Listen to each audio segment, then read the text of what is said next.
आज मैं extra ordinary attorney वू के एपिसोड 9 को एक्सप्लेन करूंगी। अगर आपने पहले के एपिसोड्स नहीं देखे तो मैं ऊपर आई बटन में डाल दे रही हूँ।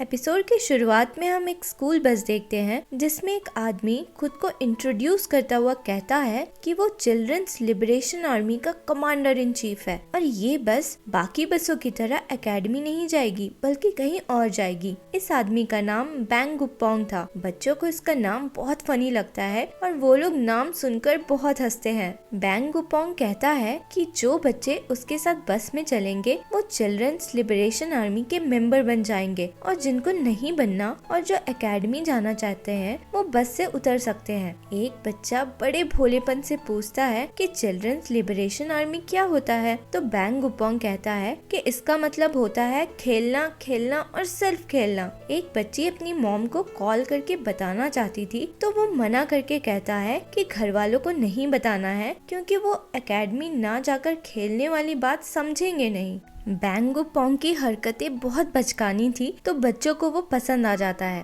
एपिसोड में आगे बढ़ने से पहले अगर आप चैनल में नए हैं तो प्लीज सब्सक्राइब करके बेल आइकन जरूर दबाएं जिससे आपको फ्यूचर में अपलोड होने वाले एपिसोड्स की नोटिफिकेशन मिलती रहेगी। फिर हम सॉल डिस्ट्रिक्ट कोर्ट को देखते हैं जहां यंग वू किसी अरेस्ट वारंट के जजमेंट के लिए पहुंची थी। वो फोन पे जंग म्योंग से बात करती हुई जा रही थी जो उसे बताता है कि जुन्हो केस फाइल्स लेकर जल्दी पहुंचेगा। यंग वू जुन्हो से मिलती है जो उसे केस के बारे में बताता है कि डिफेंडेंट 26 साल का आदमी है जिसे बच्चों की किडनैपिंग के लिए अरेस्ट किया गया है। 2 दिन पहले उसने एक एकेडमी बस को हाईजैक कर लिया था और 12 बच्चों को पास के एक जंगल में ले गया था। ये आदमी उस एकेडमी के डायरेक्टर का बेटा था और उस डायरेक्टर ने ये केस हनबादा को सौंपा था। यंग वू पूछती है कि वो सबको जंगल में ले जाकर क्या कर रहा था, तो जुन्हो कहता है कि वो बस सबके साथ खेल रहा था। यही सब बात करते हुए यंग वू और जुन्हो के बीच में एक क्यूट सा मोमेंट आता है जब जुन्हो देखता है कि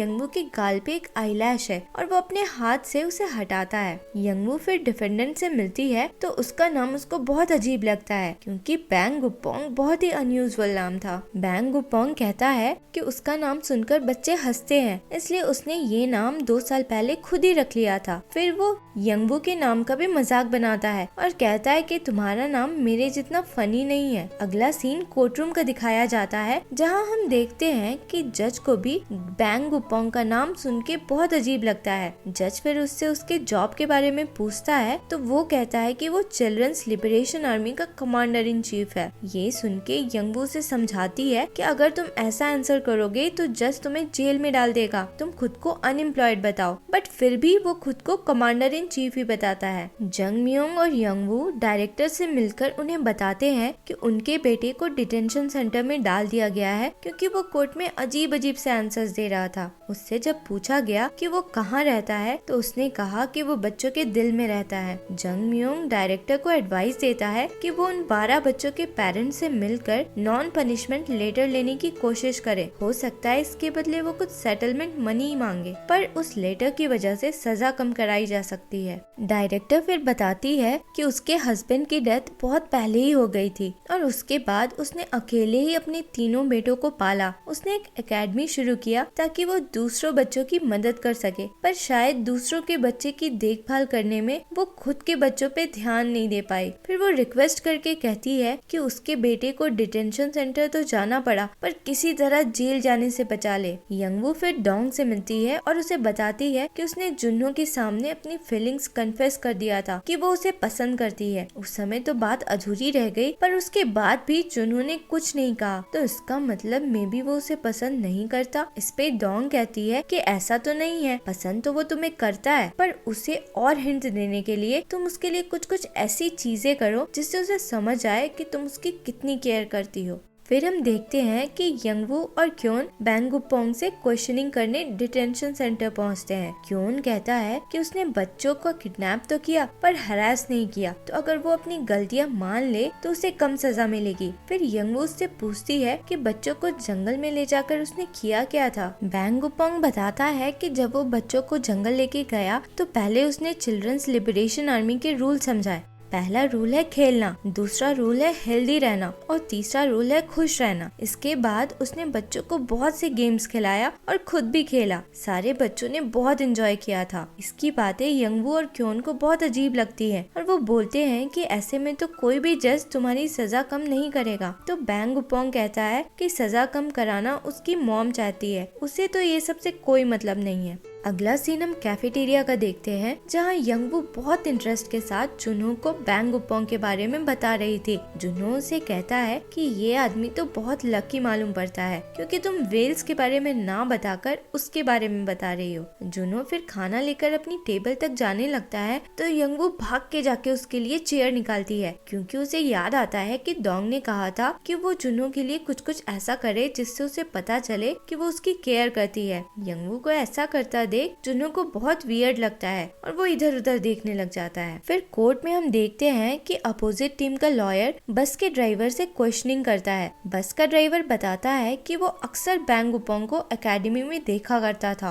और उसे शक है कि वो बस का शेड्यूल पता करने आता था ताकि वो अपना किडनैपिंग प्लान कर सके। वो ये भी कहता है कि बैंग उपोंग ने उसे ड्रिंक ऑफर किया था और चूंकि वो डायरेक्टर का बेटा था उसने ड्रिंक एक्सेप्ट कर लिया था, पर ड्रिंक में कुछ मिला हुआ था जिससे वो सो गया और कई घंटों के बाद उसकी नींद खुली तो वो जंगल में था और वहाँ से उसने पुलिस को कॉल किया। ड्राइवर की बात सुनकर यंगवू ऑब्जेक्ट करती है कि ड्राइवर ने जो कुछ बोला वो बस एक अजम्पशन है, इसका कोई प्रूफ नहीं है कि बैंग उपोंग ने ही ये सब किया है। इस पे बैंग उपोंग कहता है कि उसे कोई ऑब्जेक्शन नहीं है क्योंकि ड्राइवर ने जो कुछ कहा वो सच था। वो एकेडमी बस का शेड्यूल देखने ही जाया करता था और उसने ही ड्राइवर के ड्रिंक में नशे की दवा मिलाई थी। कोर्ट से लौटते समय जंग योंग को डायरेक्टर का कॉल आता है और वो बताती है कि उसे 12 बच्चों के पेरेंट्स में से किसी से भी नॉन पनिशमेंट का लेटर नहीं मिल पाया था और सभी बच्चों के पेरेंट्स एकेडमी के अगेंस्ट लॉ सूट फाइल करने का प्लान बना रहे थे।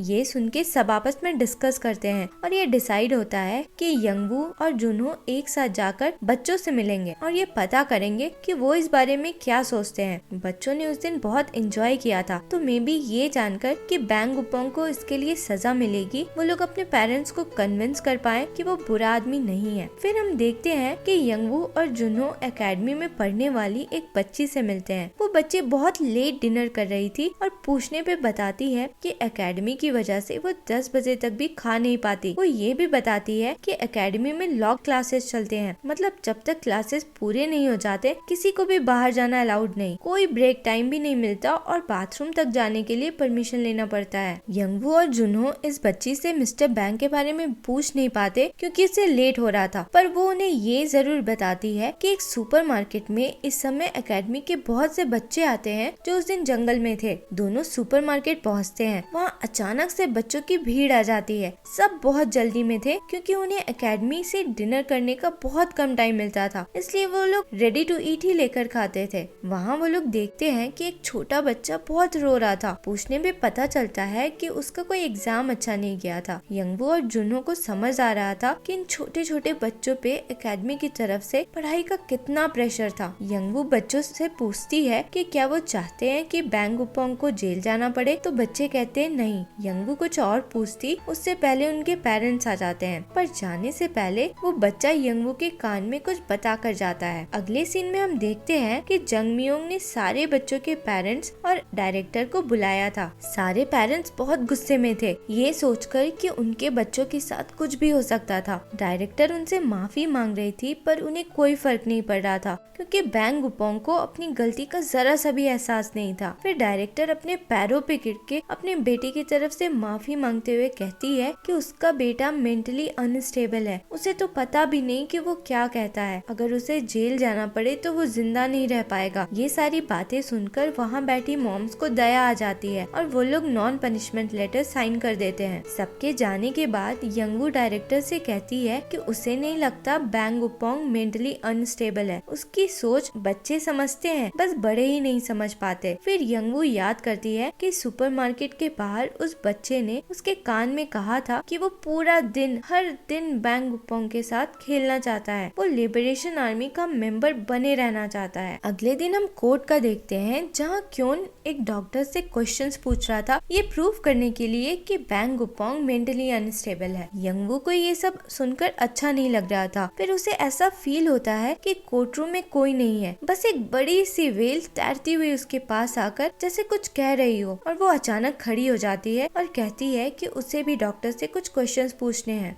यंगवू कोर्ट के सामने कहती है कि एकेडमी में जो बच्चे पढ़ते हैं वहाँ लॉग क्लासेस चलता है, मतलब बच्चों को दिन भर फोर्स किया जाता है पढ़ने के लिए, उन्हें ब्रेक भी नहीं दिया जाता, खाने तक को नहीं। और अगर कोई बच्चा दिन भर में 2 बार से ज्यादा बाथरूम जाता है तो उसे घर भेज दिया जाता है, ये कह के कि उसे पढ़ाई का मन नहीं है। ये सब जानने के बाद बैंग गुपोंग ने जो भी किया उसका ये मतलब तो नहीं कि वो मेंटली अनस्टेबल है। ये सुन के जज पूछता है कि आखिर वो प्रूफ क्या करना चाहती है, क्योंकि ऐसी बातों से तो उसका ही केस खराब होगा। यंगवू कहती है बैंग गुपोंग ने जो किया वो सिस्टम में बदलाव लाने के लिए किया, तो उसे पॉलिटिकल ऑफेंडर की तरह ट्रीट किया जाए, ना कि किडनैपर की तरह। ये सच है कि अगर उसे मेंटली अनस्टेबल डिक्लेयर कर दिया जाए तो सजा कम दी जाएगी, पर वो उसकी सोच का इंसल्ट करने जैसा होगा। ये सब सुनकर जज बैंग गुपोंग से डायरेक्टली पूछता है कि क्या वो दोबारा ऐसी हरकत कर सकता है, तो वो कहता है हाँ। कोर्ट के बाहर क्योन जंग म्योंग से कहता है कि यंगवू ने बीच में ऐसे बोलकर केस खराब कर दिया, तो उसे पनिशमेंट तो मिलनी ही चाहिए। इस पे जंग म्योंग कहता है कि अगर उसे यंगवू से कोई प्रॉब्लम है तो उसे बात करके सॉल्व करे, बार बार उसकी कंप्लेन लेके ना आ जाए। फिर हम देखते हैं कि जंग म्योंग और यंगवू जाकर बैंग गुपोंग से मिलते हैं। जंग म्योंग कहता है बैंग गुपोंग से कि चूंकि उसने अपनी गलती एक्सेप्ट नहीं की है, उसे जेल होने के चांसेस हैं। इस पे बैंग गुपोंग कहता है कि कोई बात नहीं, बस ट्रायल के लास्ट डे किसी तरह बच्चों को वहाँ लेकर आए ताकि वो उन्हें दिखा सके कि उसे अपनी करनी पे कोई पछतावा नहीं है। बच्चों को कोर्ट में लाने के लिए अटॉर्नी सबके पेरेंट्स से मिलके कहते हैं कि उन लोगों ने बहुत अच्छे कॉलेजेस से पढ़ाई की है, और अगर बच्चे कोर्ट में आकर उन्हें एक्शन में देखेंगे तो मोटिवेट होंगे और वो भी कॉलेज जाने के लिए ट्राई करेंगे। ये सुनकर सारे बच्चों के पेरेंट्स खुश हो जाते हैं और उन्हें भेजने को रेडी हो जाते हैं। इधर ऑफिस में जब यंगवू जुनहो को सामान उठाते देखती है तो दौड़ के जाकर उसका सामान उठा लेती है। जुनहो को बहुत अजीब लगता है और वो पूछता है कि आजकल वो उससे कुछ ज्यादा ही अच्छा क्यों बिहेव कर रही है, तो यंगवू कहती है कि वो उसको पसंद करती है इसलिए, और भाग जाती है। फिर हम ट्रायल का देखते हैं जहाँ सारे बच्चे भी प्रेजेंट थे। जज बैंग गुपोंग से पूछता है कि क्या वो कुछ कहना चाहता है। वो पहले तो सारे पेरेंट्स को एड्रेस करके बोलता है कि प्लीज अपने बच्चों को खेलने दो, आज नहीं खेलेंगे तो कब खेलेंगे। फिर वो बच्चों को अपने चिल्ड्रंस फेडरेशन आर्मी के रूल्स गिनाने लगता है कि सारे बच्चों को खेलना चाहिए, बहुत बहुत खेलना चाहिए। सारे बच्चे भी जोर जोर से उसके साथ बोलने लग जाते हैं। पूरे कोर्ट का माहौल ही बदल जाता है। बच्चे जाकर बैंग गुपोंग के गले लग जाते हैं। बैंग गुपोंग और बच्चों को साथ में देखकर